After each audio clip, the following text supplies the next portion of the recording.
Suspend হওয়ার পর আরও বিপাকে আরাবুল ইসলাম।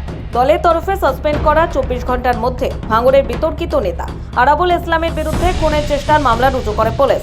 আরাবুলের পাশাপাশি তার ছেলে সহ আরও 8 জনের বিরুদ্ধেও একই অভিযোগ দায়ের করা হয়েছে।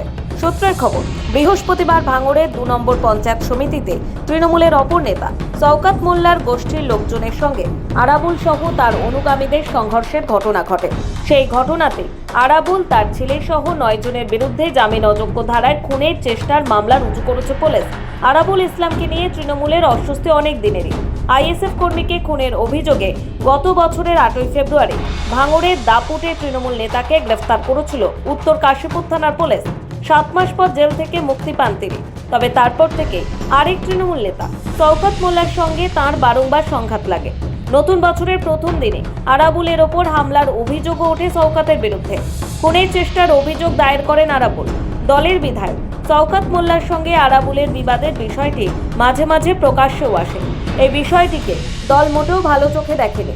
আগেও বারবার দলনেত্রী সতর্ক করেছিলেন, দলে কোনো রকম দ্বন্দ্ব একেবারেই মেনে নেওয়া হবে না, সকলকে একজোট হয়ে কাজ করতে হবে। তা সত্ত্বেও আরাবুল শওকত দ্বন্দ্ব এড়ায়নি। এরপরই আরাবুলকে সাসপেনশনের পথে হাঁটল শাসক দল। শওকত মোল্লার সঙ্গে তার প্রকাশ্যে ঝামেলার নজির, আর তাতে ক্ষোভ আরাবুলের ওপর। জানা গিয়েছে, শুক্রবার তৃণমূল কংগ্রেসের শৃঙ্খলা রক্ষা কমিটির একটি বৈঠক ছিল। সেই বৈঠকে ছিলেন জয়প্রকাশ মজুমদার। ভিডিও বার্তায় তিনি জানান, দলের সর্বোচ্চ নেতৃত্ব বৈঠকে আলোচনার প্রেক্ষিতে এই সিদ্ধান্ত নিয়েছে।